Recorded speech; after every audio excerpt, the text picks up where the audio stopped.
Welcome to Old World Wanderings, Episode 9, our False Timeline, Part 2. We're going to be looking at some discrepancies in the scientific method and how we judge time and how we quantify time. Through science, we're going to be looking through the heliocentric model, which puts the sun at the middle of our solar system with our planets circling it out into a galaxy, out into a universe. We're going to go with mainstream science here, and we're going to talk about gravity, how gravity affects light, and how mass produces gravity. If you have something that's extraordinarily massive, it creates a lot of gravity, hence the mass of the Earth creates the gravity which keeps our feet on the ground, keeps things from flying off the Earth. And then the gravity, the immense gravity of the sun keeps the planets and our solar system, and then the immense gravity of the giant black hole in the middle of our galaxy keeps the whole galaxy together. So that's how gravity, the basics for gravity. But when you get something massive, like say on Earth, the Great Pyramid of Giza. If you put an atomic watch at the base of the Great Pyramid of Giza and let it run for 1,000,000 years, and you came back 1,000,000 years from then, the time would be different than it would be on the watch that's on your wrist, because gravity affects time. Same thing with light. Gravity affects light. Gravity can actually slow down light. We'll get that. So we're going to look at 3 or 4 anomalies here that can affect light and actually change the way we quantify how old our universe is. And we're going to start with the cosmic microwave background. This is it's leftover light from when the universe was very hot after the Big Bang. The universe expanded very quickly, stretching light, and then leaving these microwaves behind.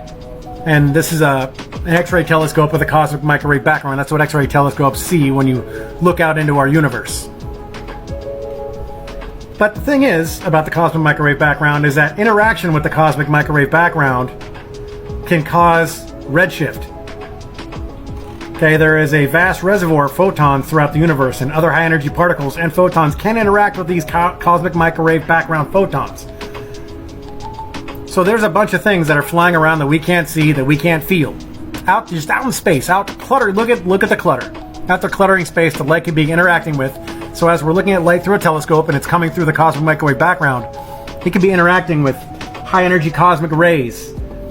It could be interacting with inverse Compton scattering. There's all kinds of highly technical terms, which, I'm not a trained cosmologist or astronomer, but I can say that the people that study these believe in these. And these are all things that can affect the way light gets to us. So when we're looking at a star, it could be coming through this clutter. It could be interacting. Those photons that we see through the telescope could be interacting with all of this clutter that you see just out there in the universe, left over from the Big Bang. There's also polarization. There's all kinds of different quantifiable, studyable effects of the cosmic microwave background that it has upon light. And that's just one way of saying this star is 14 million light years away. We have no idea how much of the cosmic microwave background that light had to come through, or things that it interacted with before it got to our telescopes. There's no way to tell. Next, the big one is dark matter. This is a hyper-realistic depiction of what dark matter looks like in the universe. It's a web. It's a web of matter. It is undetectable. It is invisible. Okay? It doesn't absorb, reflect, or any other thing with light, electromagnetic radiation. It is undetectable by conventional telescopes, but it has mass. And what I said earlier is that mass produces gravity. Gravity can affect light. So how do we know that when we're looking out into the universe that the light that we see didn't have to cross a dense swath of dark matter which we can't detect, slowing it way down because of the gravity that it would produce because of its mass? So we could be looking at a light saying this is 2 billion light years away, not knowing that it could be literally on our doorstep, just coming through a thick swath of dense dark matter producing unimaginable gravitational forces, slowing the light down. This isn't taken into consideration. I've tried to look this up. I've tried to figure out how an astronomer or cosmologist could prove this, study it, to see how do they know that the light that we're looking at hasn't come through some dark matter, or a lot of it. a galaxy-size swath that could be hundreds, thousands, millions of light years thick, and the light on the other side of it took 14 billion years to get here, even though it's only 100 million miles away because of the shift from the gravity that is produced from dark matter. Now, I understand that I'm a layman. These are all questions that if you can hop in here and you can answer these questions for me, that'd be great. I'd love some discourse. I'd love to chat because I find this extraordinarily entertaining and I find it very, very, very interesting. But yes, that's a kind of a fake look at what dark matter would look like if we could actually see it. It's a strange thing. They're still trying to prove it. They're still trying to prove it in the mathematics too, dark matter and dark energy, but they haven't been able to prove it yet. But they're working on it. So hopefully someday we can have the answer to the dark matter, dark energy question. Next, we get into black holes. Now, if you know anything about black holes, we talk about the singularity at the bottom, the point of infinite space, time, and gravity, and then the event horizon, the circle that's away from the center, the point of no return. Light can't escape it. If light crosses the threshold of the event horizon, it doesn't come back. It gets eaten by the black hole. But the thing about black holes is that their gravity extends out beyond just the event horizon. Just like our sun, like there's a point of no return. If you got close enough to our sun, it would suck you and you couldn't get away. Just like that. But our sun also reaches all the way out to Pluto and holds Pluto in line. Black holes do the same thing. So you have giant black holes out in space that we can't see. That if light were to approach this black hole and get into its gravitational pull, but not go to the event horizon, it would get whipped around. It would get grabbed and turned, and the direction that light came from would change. The next picture is going to show you kind of a representation on how that would happen.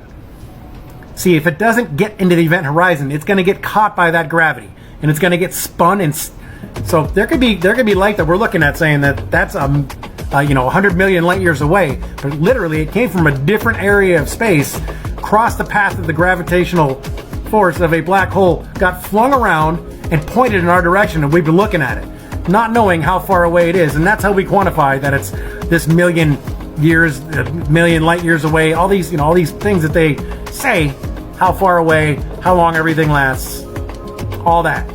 They have no idea. What I'm trying to say here is that we have no idea how long the time frames are for any of these things. And then coming to the last part, this little thing that a lot of people haven't really heard of, it's called the Oort cloud. They say that there is a cloud that surrounds our solar system. Okay, it's filled with gas and ice particles and could be even small little planetoids out there. But that's just another layer that light has to get through. All this light, all these different chances of interference as the light comes to us, and we just ignore it and say that's how far away it is. When literally, if there was, say this Oort cloud exists and there really is a cloud around our solar system, it could be surrounded in dark matter. It could be completely encompassed in dark matter, and then all the light that's coming through could be coming through the cosmic microwave background, through dark matter, past the black hole, through our Oort cloud, and then into our telescopes. And that's how we quantify how far away the light is, and how long it's been around, and how many millions of light years away it is, and how old the universe is. We have no idea. We don't even know what year it is. Our calendar's fake. Our timeline is fake. And now they put these gargantuanly long time frames on everything to try to confuse us, when I think that everything is far closer together. And I think the story all meshes together somehow. They have just spread it out to confuse us so they can own the narrative and they can own our history. I'd love to hear what you think. Drop me a follow, drop me a like. Love it if you repost my video. I'd love to get the conversation started. And if you can refute or if you can quantify anything that I said in this video, I would love to hear. I'd love to chat. And also, I love to wander. Have a good one.